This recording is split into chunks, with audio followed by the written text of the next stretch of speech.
Bom dia, meus irmãos. Graças e paz a todos vocês. Eu peço que você abra sua Bíblia comigo em Lucas capítulo 9.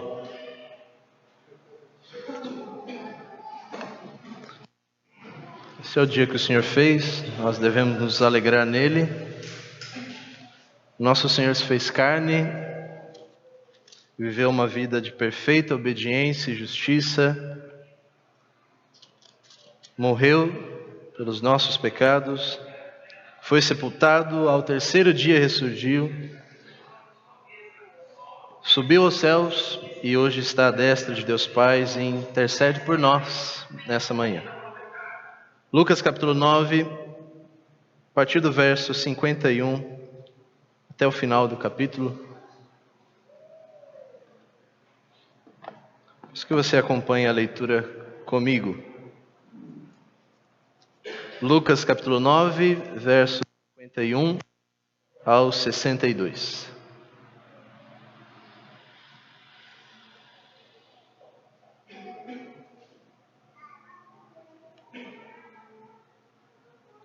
Todos encontraram?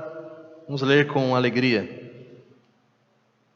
E aconteceu que, ao se completarem os dias em que seria elevado ao céu, Jesus manifestou em seu semblante a firme resolução de ir para Jerusalém. E enviou mensageiros que fossem na sua frente.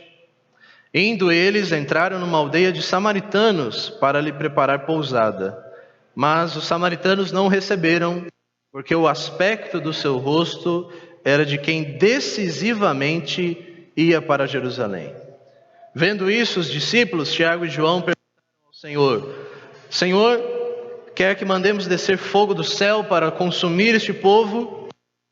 Mas Jesus, voltando-se, os repreendeu, e seguiram para outra aldeia.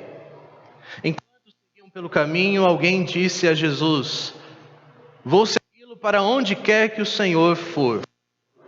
Mas Jesus respondeu: As raposas têm as suas tocas, as aves do céu têm os seus ninhos, mas o Filho do Homem não tem onde reclinar a cabeça. A outro Jesus disse: Siga-me. Mas ele respondeu: Senhor, deixa-me primeiro sepultar meu pai. Mas Jesus insistiu: Deixe que os mortos sepultem os seus mortos. Você, porém, vá e anuncie o reino de Deus. Outro lhe disse: Senhor, quero segui-lo, mas permita que antes disso eu me despeça das pessoas da minha casa. Mas Jesus lhe respondeu: Ninguém que põe a mão no arado e olha para trás é apto para o reino de Deus. Vamos orar agradecendo a Deus pela leitura. Senhor, diante de nós está a sua palavra inspirada, inerrante, infalível, cheia de autoridade para as nossas vidas. Que o Senhor fale poderosamente por ela. Permita, ó Deus, que nós possamos te ouvir de forma simples, clara, prática. Que o Senhor seja glorificado, sua igreja abençoada e encorajada. É a nossa oração em Cristo Jesus. Amém. Meus queridos irmãos, hoje vamos ver essa parte de texto, final do capítulo 9, e eu coloquei o seguinte título para este sermão: A regra do discipulado. E antes de nós entrarmos propriamente no texto, eu quero pegar o gancho desse título para explicar o porquê eu coloquei esse título e porque eu acho que ele é pertinente para o texto dessa manhã. Quando nós ouvimos a palavra regra, nos nossos dias, nós podemos pensar em muitas coisas, né?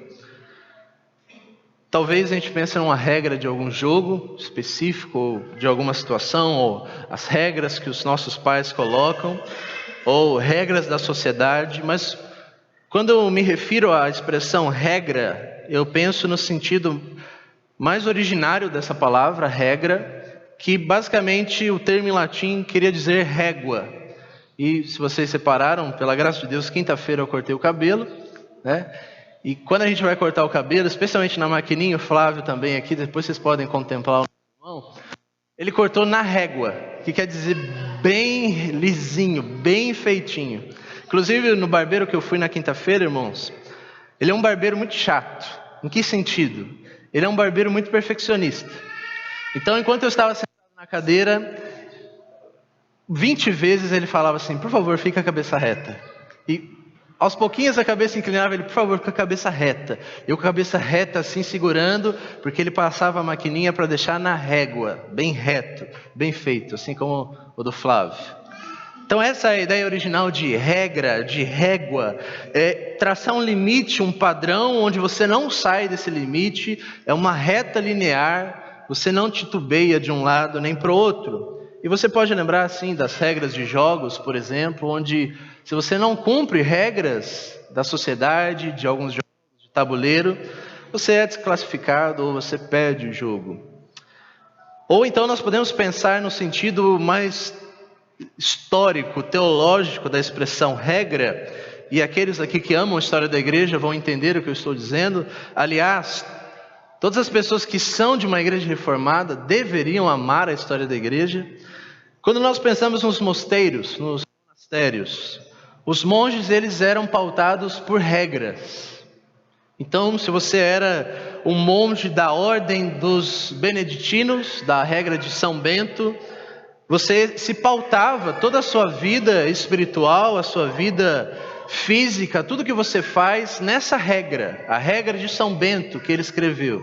Então, dentro do mosteiro, você deveria seguir algumas regras, alguns padrões, algumas metas de vida espiritual. Algumas regras, por exemplo, de São Bento, são bem famosas com relação à humildade, com relação à oração, com relação ao trabalho, mas nós não vamos nos deter aqui. O que eu quero dizer com a regra do discipulado, bem basicamente é o seguinte, preste bastante atenção. Quando eu digo regra do discipulado, eu estou querendo dizer o seguinte, que nenhum de nós pode ser o discípulo que quer ser. Quando nós desejamos seguir a Cristo e nos assumimos como seus discípulos, não somos nós que estipulamos as regras do discipulado. Nós entramos no discipulado que Ele mesmo já instituiu e nós seguimos a regra, a régua, as ordens, os padrões que o próprio Cristo instituiu para que as pessoas sejam discípulos. Você não pode ser o discípulo que você quer ser, ou o discípulo que você acha que é um bom discípulo, ou o discípulo que a nossa sociedade hoje diz que você deve ser, ou o discípulo que as igrejas evangélicas pensam que é o discípulo.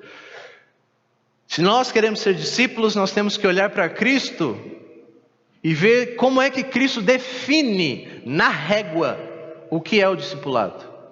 Nós tivemos esse texto no verso de número 23, se você se lembra, a pregação do William.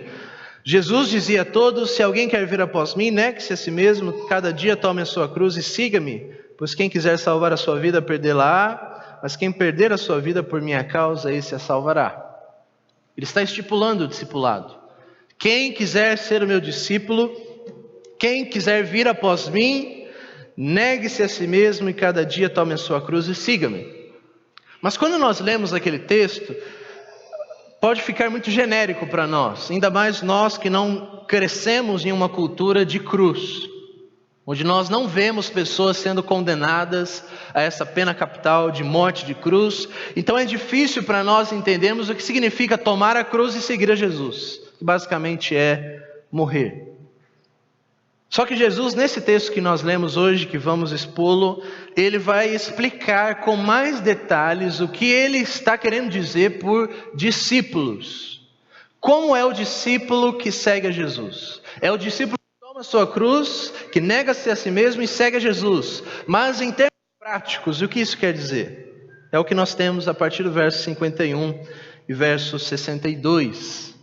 Meus irmãos, os discípulos que estavam seguindo a Jesus, eles mesmos não entenderam qual era essa regra do discipulado, qual que era esse padrão para que a pessoa seja um discípulo de Jesus. Veja comigo o verso 51 ao 56 mais uma vez. E aconteceu que, ao se completarem os dias em que seria levado ao céu, Jesus manifestou no semblante a firme resolução de ir para Jerusalém e enviou mensageiros que fossem à sua frente. O texto diz claramente que chegou um momento da vida de Cristo, nosso Senhor, em que Ele decidiu de forma resoluta. Em algumas traduções, como a Almeida Revista Atualizada diz, a intrépida resolução de seguir em direção a Jerusalém. O texto diz que o semblante de Jesus foi mudado quando ele tomou essa decisão. Os discípulos perceberam que alguma coisa estava diferente. Ele decidiu resolutamente ir em direção a Jerusalém, que nós sabemos que é em direção à morte. E a pergunta é: como é o aspecto da face de alguém quando ele está diante da morte? Você já teve essa oportunidade de olhar nos olhos de uma pessoa que está prestes a morrer, que está em face de acidente, de destruição, de uma arma? Como é o semblante dessa pessoa?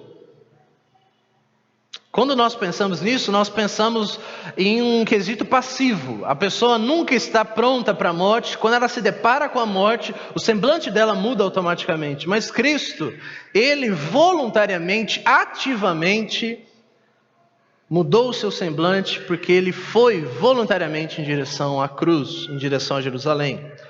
Se vocês se lembram bem, mês passado, dia 11 de setembro, foi completado 18 anos daquele atentado às Torres Gêmeas. Vocês lembram? E eu vi vários documentários. Eu gosto muito de pesquisar sobre a história em geral e sobre esses eventos que me fazem refletir sobre a morte. Algo que não é muito comum nos nossos dias, né? Nós não queremos pensar de jeito nenhum na morte. E eu vi alguns documentários dessas pessoas. Imagine-se um prédio de 100 andares. Esses dias eu e a Sabrina, nós fomos para São Paulo. Nós ficamos num prédio que tinha 27 andares. E os nossos pezinhos tremendo. Frio na barriga, olhando aquela vista. Agora imagine 100 andares. Eu vi alguns documentários de pessoas que sobreviveram àquele relato. E eles contavam testemunho deles, de pessoas que eles sabiam que estavam lá, que eram amigos, que trabalhavam com eles, que não sobreviveram. E as pessoas que quando viam o fogo queimando, a face daquelas pessoas transtornou. Elas não eram mais as mesmas. Agora imagine você estar naquele prédio, você está olhando pela janela e um avião está vindo na sua direção. Ele vai entrar naquele prédio e você sabe que você vai morrer. A sua face vai ser transformada naquele exato momento. Você não vai estar preocupado se você está com maquiagem, se seu cabelo está penteado, se você é velho, se você é jovem. A única coisa que você pensa é: eu vou morrer. Essa é a face do nosso Senhor Jesus Cristo. O seu semblante foi transformado pela firme resolução de ir para Jerusalém. O texto nos diz no verso 52 que ele envia alguns mensageiros para ir à sua frente. Agora imagina qual é a mensagem que eles levam. Eles vão até a cidade de Samaria anunciando que o Mestre, o Messias, Cristo, o Senhor Jesus de Nazaré, está vindo para Samaria para passar por ela em direção a Jerusalém. E o texto diz que quando eles entraram na aldeia de samaritanos para preparar pousada para Jesus, as pessoas lá não receberam Jesus. E aqui o Senhor já está querendo ensinar aos seus discípulos que a primeira regra do discipulado é: se você quer ser o meu discípulo, você não vai ser bem aceito. As pessoas não vão te receber. Você não vai ser bem quisto na sociedade. Se você quer ser meu discípulo, isso é estranho para nós. Isso não é comum para nós. Porque nós, como cristãos, as igrejas dos nossos dias, é exatamente o que elas querem fazer: serem bem vistas pela sociedade, serem bem quistas, as pessoas olharem para cristãos e louvarem cristãos. E Jesus diz: não, vocês não serão recebidos, vocês não serão bem quistos. Eles não foram recebidos. E qual é a atitude de dois discípulos que não esperavam isso? Pedro, junto com todos aqueles discípulos, mas especialmente neste caso Tiago e João, os filhos do trovão. João e Tiago dizem: Senhor, quer que mandemos descer fogo do céu para que consuma este povo? Se você não tem muito costume com a Escritura Sagrada, com o Antigo Testamento, isso remete diretamente ao segundo livro dos Reis, capítulo 1, onde Elias está no alto de um monte e um rei chamado Acabe envia diversos soldados em direção a Elias com a seguinte mensagem: você está anunciando que nós iremos morrer e nós estamos vindo aqui para que você pare de pregar e profetizar essas coisas. A palavra de Deus diz que Elias diz o seguinte: se eu sou homem de Deus, desça fogo do céu e consuma todos vocês. E por 2 vezes isso acontece. 102 pessoas são mortas naquele monte porque o fogo caiu do céu. João e Tiago lembram disso. Senhor, nós somos melhores do que os discípulos de Elias. O Senhor é maior do que Elias. Então o Senhor quer que a gente mande fogo do céu para destruir essa gente? O texto diz abruptamente que Jesus apenas os repreende e eles saem daquela aldeia e vão para outra aldeia. Porque não é este o padrão discipulado. Nós não somos chamados para vingar a nossa fé, ou para que quando as pessoas nos maltratem nós revidemos. O discipulado conforme Jesus Cristo é o discipulado onde você oferece outra face, onde você está pronto para sofrer e você abraça o sofrimento voluntariamente, não pensando em destruir as pessoas. Jesus volta com os seus discípulos para outra aldeia e nós chegamos no miolo do nosso texto, versos 57 ao 62. O que nós vamos ver aqui agora, irmãos, são 3 pessoas que estão pretendendo seguir a Jesus e Jesus vai dar algumas características do que ele espera desses seus discípulos. A primeira característica que eu gostaria de enfatizar para vocês está no verso 57 e 58. Leia comigo. Enquanto seguiam pelo caminho, alguém disse a Jesus: eu te seguirei para onde quer que fores. Mas Jesus respondeu: as raposas têm as suas tocas, as aves do céu têm os seus ninhos, mas o Filho do Homem não tem onde reclinar a cabeça. A primeira coisa que eu quero que você preste atenção nesse texto é a seguinte: escândalo. Guarde essa palavra, escândalo. O nosso Senhor não está nem um pouco preocupado em como é que as pessoas vão receber a sua mensagem. Aquele discípulo chega na boa intenção, como se chegasse alguém da nossa igreja local e dissesse: eu quero ser membro dessa igreja e seguir com vocês para onde quer que vocês forem. E Jesus vira para essa pessoa e diz: as raposas têm as suas tocas, as aves do céu têm os seus ninhos, mas o Filho do Homem não tem onde reclinar a cabeça. É como jogar água no fogo daquele rapaz. Escândalo do Evangelho. O que quer dizer escândalo? Escândalo no Novo Testamento, teologicamente falando, quer dizer algo que você coloca uma pedra para o outro tropeçar. E é exatamente isso que Jesus está fazendo. Aquela pessoa veio voluntariamente para seguir a Jesus, como se com largos passos, e Jesus vai lá e coloca uma pedra no caminho e diz: as raposas têm suas tocas, as aves do céu os seus ninhos, mas o Filho não tem onde reclinar a cabeça. Você quer? É esse discipulado que você quer? E o texto não diz qual é a resposta desse homem. O texto diz que Jesus continua seguindo o caminho, porque ele está resoluto para ir para Jerusalém. Ele não espera, ele não para, ele não está aguardando ninguém, ele vai. Quem quiser vai atrás. Escândalo do Evangelho. A primeira regra do discipulado que nós vimos é a regra do sofrimento. A regra que Jesus está nos dizendo aqui é que o discipulado está preocupado em causar escândalo. Exatamente o oposto de se mostrar bonitinho para as pessoas. Ou as igrejas que querem ser agradáveis para as pessoas. A igreja não tem que ser agradável. A igreja deve ser agradável para Deus. E de preferência, o ideal é que todos nós, quando estamos na igreja local, ouvindo a pregação, nós temos que nos sentir desconfortáveis. Porque há muito conforto lá fora, ao longo da semana. Cristo diz que não há nenhuma cama para ele reclinar, e todos aqueles que querem segui-lo também devem ter isso em mente. Quando Cristo diz as raposas e as aves, ele tem pessoas em mente. É um provérbio. Raposas diretamente se remete a Herodes, o rei da Judéia. Ele tinha o apelido de raposa.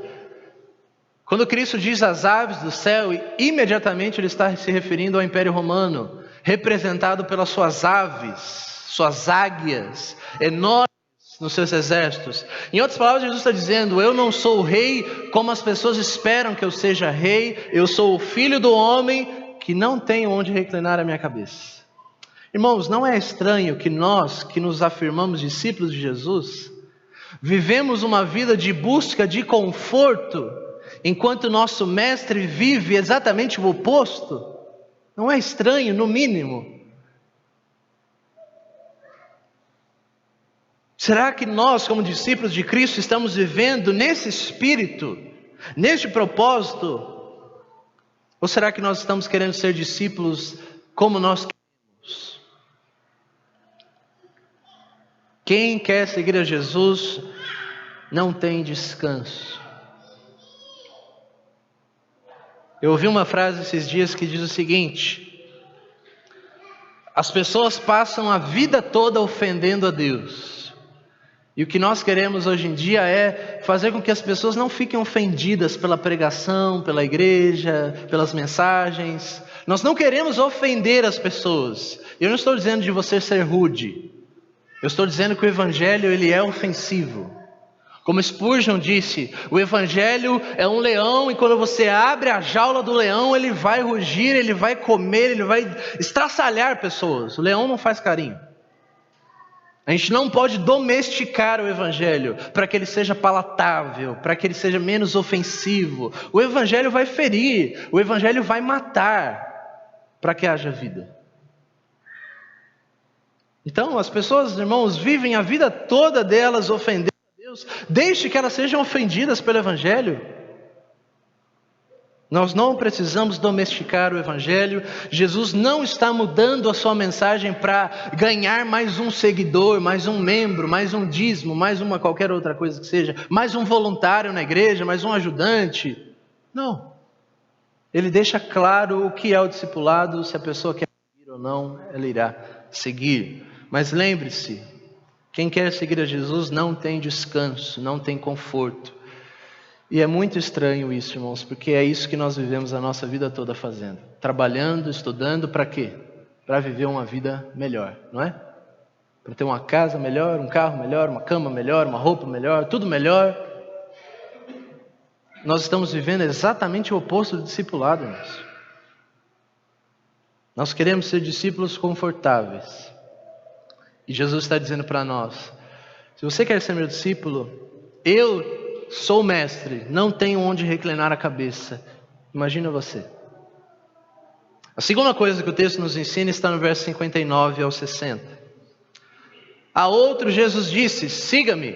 Mas ele respondeu: Senhor, deixa-me primeiro ir sepultar o meu pai. Mas Jesus insistiu: deixa que os mortos sepultem os seus mortos, você porém vai e anuncie o reino de Deus. Note no verso 59 que o texto diz o seguinte: a outro Jesus disse. O que isso nos diz, irmãos? Aquele homem veio para seguir a Jesus e disse: Senhor, para onde for eu irei segui-lo. Jesus joga o balde de água fria no fogo daquele homem, terminou a conversa sem nenhuma resposta daquele rapaz. E o que é que o texto nos diz? Que Jesus para a conversa com este homem e chama outro. Jesus chama outro. Ele esquece aquele.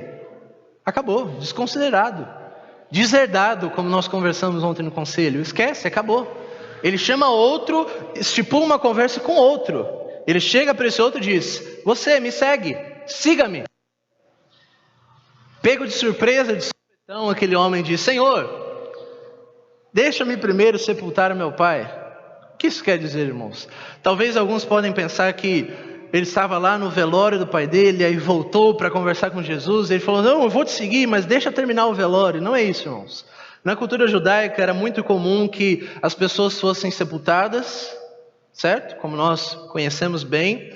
Mas o que nós não conhecemos tanto da cultura judaica é a seguinte prática: depois de 1 ano da morte de um familiar, eles voltavam naquele sepulcro, levavam uma caixa de mármore, dependendo da condição da família, de mármore ou de madeira, entravam no sepulcro, pegavam os ossos daquele ente que foi morto, colocavam dentro daquela caixa e guardavam em casa. Era assim. Bem comum, né? Bem interessante. Eles voltavam depois de um ano, pegavam os ossos, mais ou menos como acontece no cemitério hoje, só que não tem caixa, é saco de lixo, né? Volta lá depois de 5 anos lá, ou quando alguém for ser sepultado naquele lugar, pega os ossos, coloca num saco preto e acabou. Só que os judeus levavam os ossos para casa, para lembrar do ente querido e pensando que vamos manter ele aqui, assim como a tradição de José, para que ele seja sepultado e ressurja no último dia na terra de Jerusalém. Então o que esse jovem está dizendo basicamente é o seguinte: Senhor, eu quero te seguir, mas me dê mais um ano só. Só mais um ano, deixa eu organizar a casa. Deixa eu arrumar as coisas para que eu possa sair. Deixa primeiro eu sepultar o meu pai. O que Jesus disse para esse homem? Deixa que os mortos sepultem os seus mortos, você porém vai e anuncie o reino de Deus. O que isso quer dizer para nós, irmãos? Como nós podemos aprender o discipulado de Jesus com esse texto? O que nós aprendemos aqui, a primeira coisa o discipulado é um escândalo. A segunda coisa, o discipulado é urgente. Não dá para esperar. Não dá, irmãos. Não dá para você terminar os seus caprichos. Quantas vezes eu já conversei com pessoas, eu mesmo, irmãos, quando aquelas conversas assim, você queria que Jesus voltasse hoje? Aí você diz, queria, né? Mas eu queria casar primeiro. Queria ter um filho primeiro, acabar a faculdade primeiro. Não, irmãos, não dá para esperar. Não dá. Não dá para a gente cumprir os nossos caprichos e deixar o evangelho esperando. Não dá. Jesus está indo. Jesus está caminhando. Você vai ficar para trás. Não dá para esperar. O reverendo anglicano J.C. Ryle, em 1870, na igreja anglicana, pregando um sermão em Gênesis 3, verso 9, ele diz o seguinte: aquele texto que nós conhecemos, quando Adão peca, ele se esconde no jardim e a voz de Deus sai no jardim dizendo, Adão, onde estás? Pregando nesse texto, o reverendo Riley disse o seguinte: não existe no cristianismo verdadeiro um estado inerte. Se a obra de Deus não está avançando no coração de um homem, é a obra do inimigo que está avançando. Spurgeon, para simplificar como sempre ele faz, em outras palavras ele diz o seguinte: se você está ocioso na obra de Cristo, você está ativo na obra do diabo. Irmãos, não dá para esperar o evangelho. O discipulado requer uma certa urgência que nós, nos nossos dias, perdemos. Nós temos urgência para muitas coisas. É só você ver a alimentação nos nossos dias. As pessoas correm, têm horário de almoço definido, precisam comer rápido. O que nós temos no McDonald's? Um drive-thru. Você pede comida dentro do seu carro, paga com um cartão e você vai embora em 5 minutos. Menos o Burger King, no McDonald's é mais rápido. Nós temos urgência na nossa sociedade, irmãos, mas a igreja cristã nos nossos dias, onde é que está essa urgência? Onde está a urgência do discipulado? Nós queremos continuar fazendo algumas coisinhas, enquanto aos domingos ou algumas horas do nosso dia nós separamos para orar, ler a Bíblia e dizer que somos discípulos.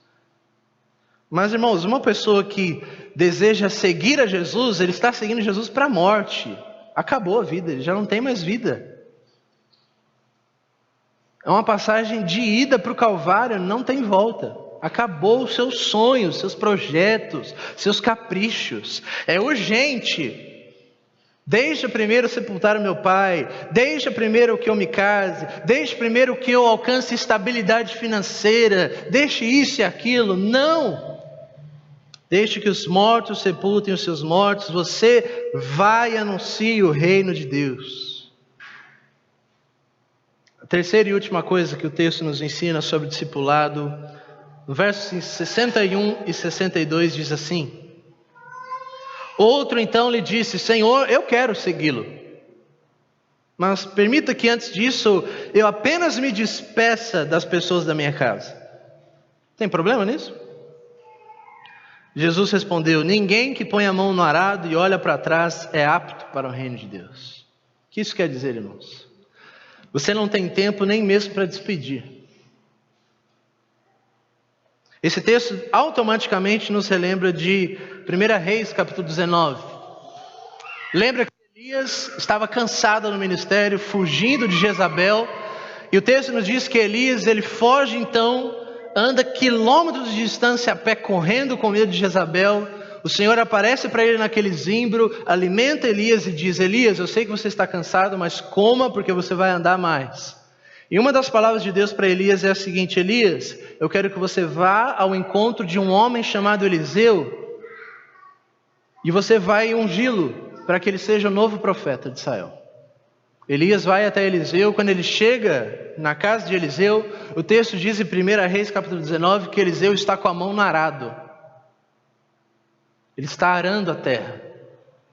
E o texto diz que ele era o 12º do arado. Então 11 pessoas estavam na frente dele puxando o arado, ele era o último. Elias chega dizendo para ele a palavra do Senhor, e Eliseu diz para Elias: eu quero segui-lo, eu vou segui-lo, mas deixa-me primeiro despedir dos meus pais. E o texto diz que eles fazem um churrasco, fazem carne, celebram. Então Eliseu sai daquela função de arado, ele vai seguir a Elias como profeta. O texto está nos remetendo a isso, mas o Jesus está nos ensinando que o evangelho que ele prega, o discipulado que ele requer, é um discipulado que você não tem nem tempo para despedir dos seus pais, seus familiares. Você não tem tempo de celebrar, você não tem tempo de preparar a sua mala. O texto que nós vamos ver semana que vem, Jesus diz: vão, preguem o evangelho, e eu não quero que vocês levem bolsa, não quero que vocês levem nada, vocês só vão. Meus irmãos e minhas irmãs, será que nós estamos prontos para seguir a Jesus no padrão que Ele nos dá? Hoje, agora. Você não pode pensar para mais tarde, você não pode pensar para amanhã, você não pode pensar para ano que vem. Quem está diante de face da morte não pensa, só morre. Será que nós estamos aptos para o reino de Deus? Ninguém põe a mão no arado e olha para trás é apto para o reino de Deus. A palavrinha apto aqui é útil. É útil. Não quer dizer de habilitado, preparado, cheio de talentos. Esse cara é bom para ser um discípulo de Jesus. Não. Você é útil ou você é inútil para o discipulado? Você vai agregar ou você não vai agregar? Você vai seguir ou você não vai seguir? Você soma ou você não soma? Você é apto para o reino de Deus?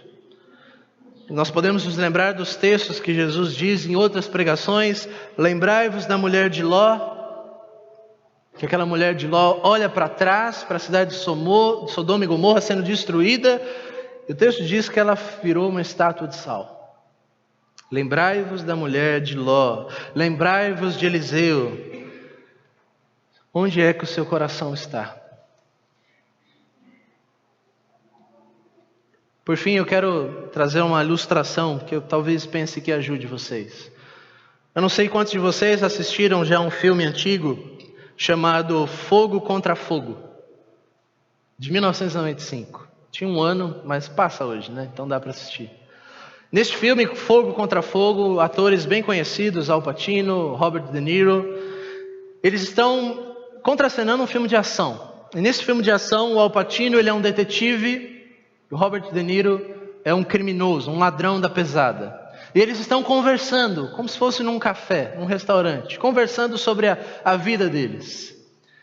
Num certo momento, o detetive diz o seguinte para o criminoso: deu a minha hora da conversa e eu preciso voltar para casa porque eu sou casado e tenho filhos. Sabe o que o criminoso disse para aquele detetive? Eu entendo. Nós que estamos nessa profissão, nós não podemos nos agarrar a nada que nos impeça de correr. O detetive então perguntou: mas o que você está querendo dizer com isso? Ele falou: nós que estamos nessa profissão de vida ou de morte, de perigos, de violência, se nós temos alguma coisa que nos agarra tanto, que faz com que a gente demore 3 segundos para sair correndo para que a gente não morra, a gente não deve estar nesse meio. O que essa ilustração nos faz pensar sobre o discipulado? Eu não estou encorajando ninguém a ser ladrão, nem detetive. Mas irmãos, se um criminoso teve essa ideia de que 3 segundos podem contar a sua vida ou a sua morte, e nós que somos discípulos de Cristo, nós não temos 3 segundos, irmãos. Você pode morrer agora, cair nessa cadeira agora. Ou você pode estar num prédio de 100 andares que ninguém imaginava que iria cair e um avião vem na sua direção. Irmãos, não se enganem, essa manhã algo muito maior do que um avião vem na sua direção. Algo muito mais destruidor do que um avião, do que uma arma, do que um infarto. Cristo está vindo na sua direção e perguntando: você quer me seguir? Agora é a hora. Você não pode deixar para amanhã. Como nós podemos aplicar esse texto para nós em termos práticos? Eu peço que você abra comigo na carta aos Hebreus, capítulo 12, por gentileza. Texto que nós lemos na segunda leitura do culto. Hebreus, capítulo 12.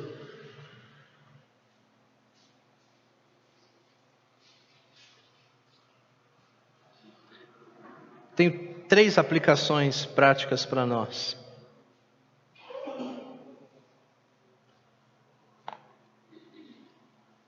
Hebreus capítulo 12, verso 1 diz: portanto também nós, visto que temos a rodear-nos tão grande nuvem de testemunhas, livremo-nos de todo o peso e do pecado que tão firmemente se apega a nós, e corramos com perseverança a carreira que nos está proposta.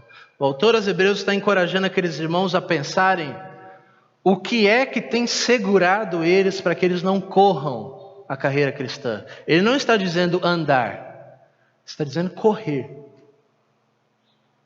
O que é que te segura nessa manhã para que você não seja um discípulo como a Bíblia diz que você deve ser discípulo? O que é que está te segurando?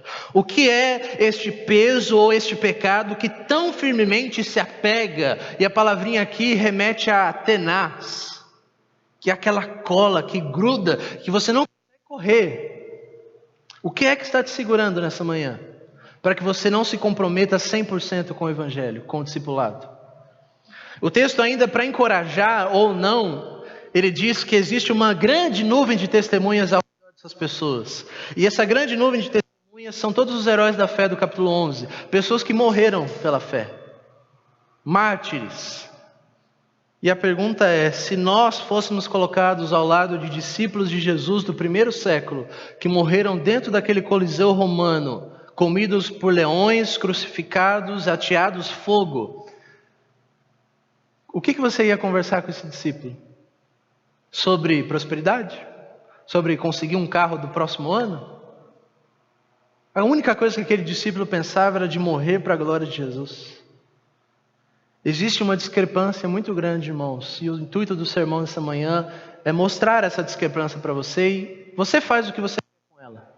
O que é que você faz com a discrepância de que você, como discípulo hoje, está muito longe do discipulado que Jesus espera na sua palavra? Todos nós, irmãos, todos nós. Não existe um aqui que escape.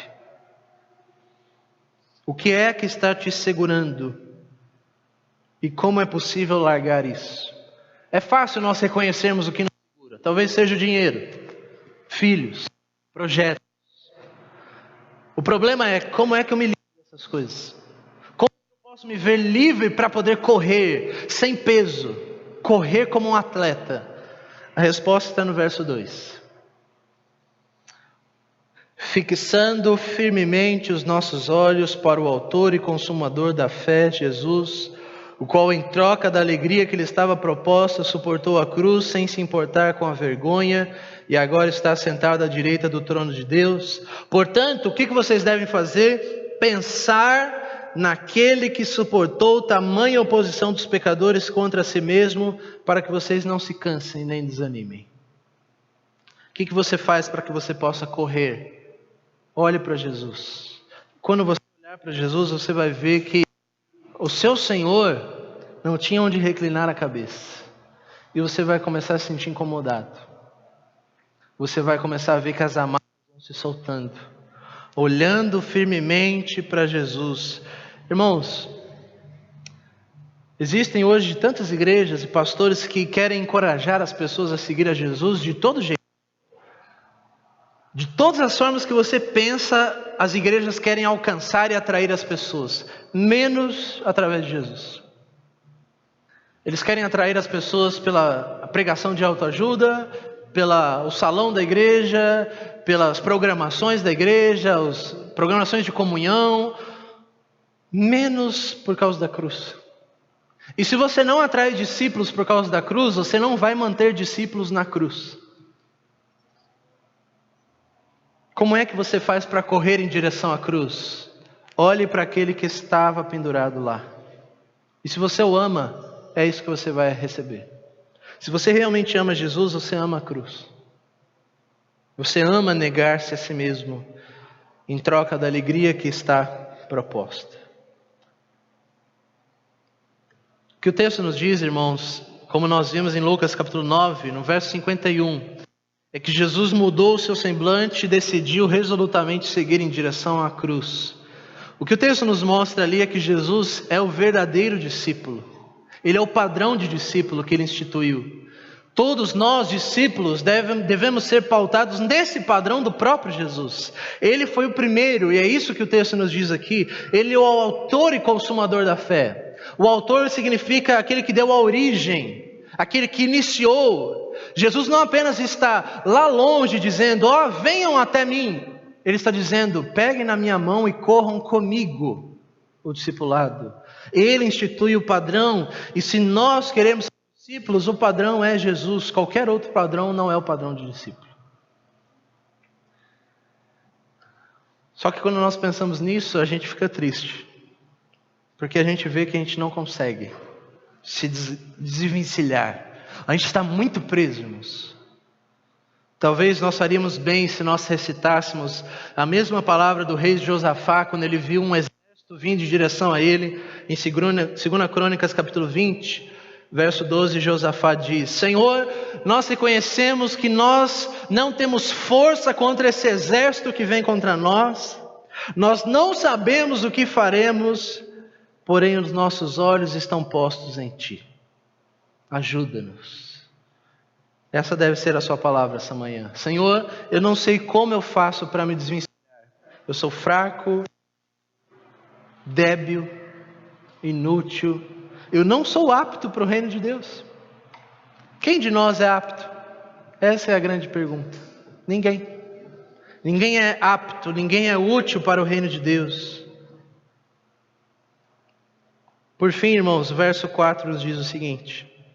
Hebreus capítulo 12. Na luta contra o pecado, vocês ainda não resistiram até o sangue.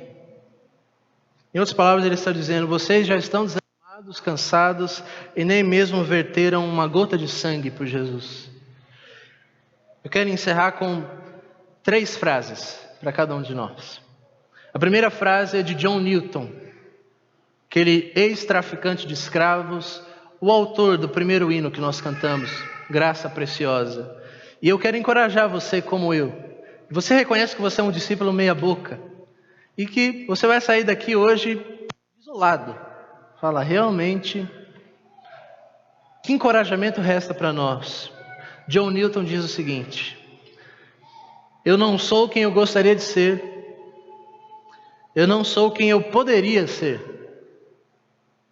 eu não sou quem eu deveria ser, mas graças a Deus uma coisa eu sei, eu já não sou mais quem eu era. Você pode confessar isso? Que você já não é mais quem você era, você sabe que você é inútil, inapto, fraco e miserável, mas você sabe que Jesus ainda está trabalhando em você, que você já não é mais quem você era. Ou então a frase de Agostinho, que te encoraja ainda mais.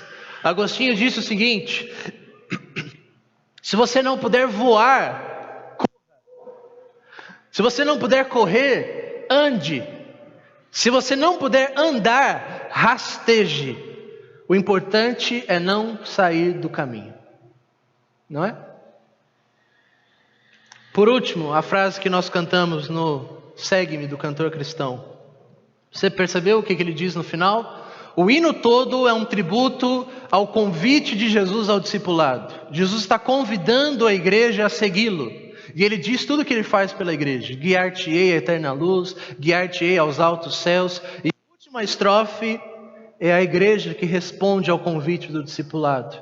E a igreja diz o seguinte: sim, meu Jesus, te seguirei, sim, seguirei. Porque nós somos bons, porque nós somos aptos, porque nós somos fiéis. Não, porque nós somos relevantes. Sim, meu Jesus, te seguirei. Sim, seguirei, seguirei. Por ti eu tudo deixarei, sim, deixarei. Muito débil sou e sem valor. Sem ti não posso andar, Senhor.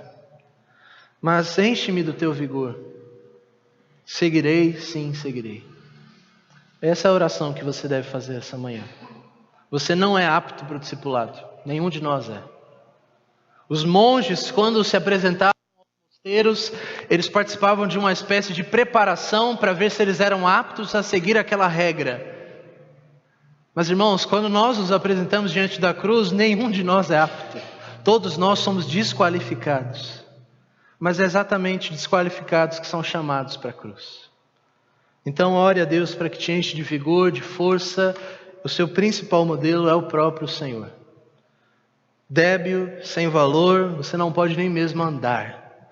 Mas o Senhor te enche de vigor e você pode segui-lo pela sua graça. Vamos orar. Senhor dos céus e da terra, nós te bendizemos. Nós confessamos a nossa miséria. Confessamos a Deus quão falhos, fracos e débeis nós somos. Senhor, tem misericórdia de nós. Tem misericórdia, Senhor, porque que raio de discípulos nós temos sido nos nossos dias. Existem alguns que se esforçam ainda mais e que até se orgulham disso. Mas nós somos servos inúteis. Quando fazemos apenas aquilo que já nos foi ordenado. A nossa oração essa manhã, ó Deus, é que o Senhor esclareça para nós, de uma vez por todas, o que significa ser um discípulo. Deixa isso muito claro para nós, em nosso coração, para que nós não venhamos a confundir o evangelho, o discipulado, com conforto, com bem-estar, com as nossas vontades, nossos sonhos e projetos.